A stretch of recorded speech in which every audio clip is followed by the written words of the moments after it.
Christian ಜೊತೆಗಿನ 33 ಜಾತಿಗಳಿಗೆ ಆಯೋಗ ಕೊಟ್ಟಿದೆ. ಒಟ್ಟು 33 ಜಾತಿಗಳನ್ನ ಕೈಬಿಡೋಕೆ ಆಯೋಗ ನಿರ್ಧಾರ ಮಾಡಿದೆ. 33 ಹಿಂದೂ ಜಾತಿಗಳ ಪಟ್ಟಿಯನ್ನ ತೆಗೆಯೋದಕ್ಕೆ ನಿರ್ಧಾರ. ಅಂದ್ರೆ ಉಪಜಾತಿಗಳ ಜೊತೆ ಕ್ರಿಶ್ಚಿಯನ್ ಏನು ಟ್ಯಾಗ್ ಆಗಿತ್ತಲ್ಲ ಅದನ್ನ ತೆಗಿತಿದ್ದಾರೆ. ಜಾತಿಗಳ ಪಟ್ಟಿಯಿಂದ ಬೇರೆ ಯಾರಿಗೂ ಕೂಡ ಉಪಯೋಗ ಇಲ್ಲ.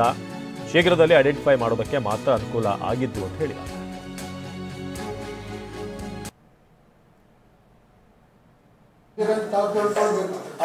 ನನ್ನ ಹತ್ರ ಚರ್ಚೆ ಮಾಡೋದಿದೆಯಾ ನಿಮಗೆ? I am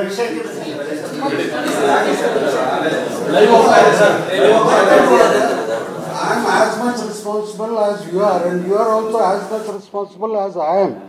ಏನು ರೆಲೆವೆಂಟ್ ಇದೆ ಅದು ಮಾತಾಡಿ. ನಾನು ಚರ್ಚೆಗೆ ಕೂತ್ಕೊಂಡಿರೋದಿಲ್ಲ, ತಮಗೆ ಇನ್ಫಾರ್ಮೇಶನ್ ಕೊಡ್ಲಿಕ್ಕೆ ಕೂತಿರೋದು. ಈ ಕಾರಣದಿಂದ ಗೊಂದಲ ಏನು ಅಂತ ನಮಗೆ ಹೈಲೈಟ್ ಮಾಡಿದ್ದಕ್ಕೆ ನಾವು ಅದನ್ನ ತೆಗಿಬಹುದು ಅಂತ ಅನುಕೂಲತೆ ಇದ್ದಿದ್ರಿಂದ ನಾವು ಅವನ್ನ ತೆಗೆದಾಕಿಲ್ಲ.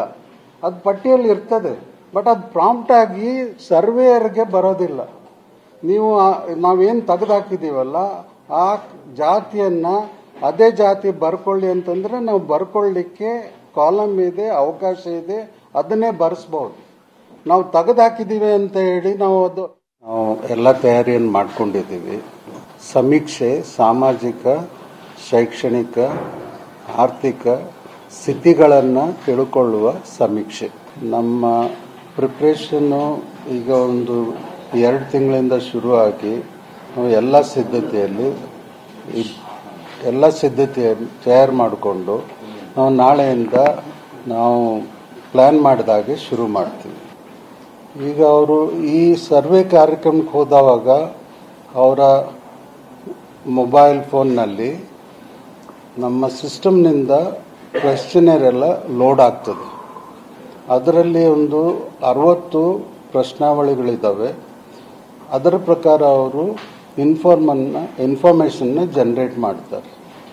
ಈ ಇನ್ಫಾರ್ಮೇಷನ್ ಏನು ಕಲೆಕ್ಟ್ ಮಾಡಬೇಕು, ಏನಿರ್ತದೆ ಅಂತ ಎಲ್ಲನೂ ನಾವು ಮೊದಲೇ ಜನರಿಗೆ ತಿಳುವಳಿಕೆ ಕೊಟ್ಟಿದ್ದೀವಿ. ಅದನ್ನ ಒಂದು ಹ್ಯಾಂಡ್ ಬಿಲ್ ಥರ ಪ್ರಿಂಟ್ ಮಾಡಿ ಆ ಮನೆಗೆ ತಲುಪಿಸ್ಲಿಕ್ಕೆ ವ್ಯವಸ್ಥೆ ಮಾಡ್ಕೊಂಡಿದ್ದೀವಿ. ಈಗ ನಡೀತಾ ಇದೆ, ಇವತ್ತು ನಾಳೆನೂ ಮುಂದುವರಿತದೆ.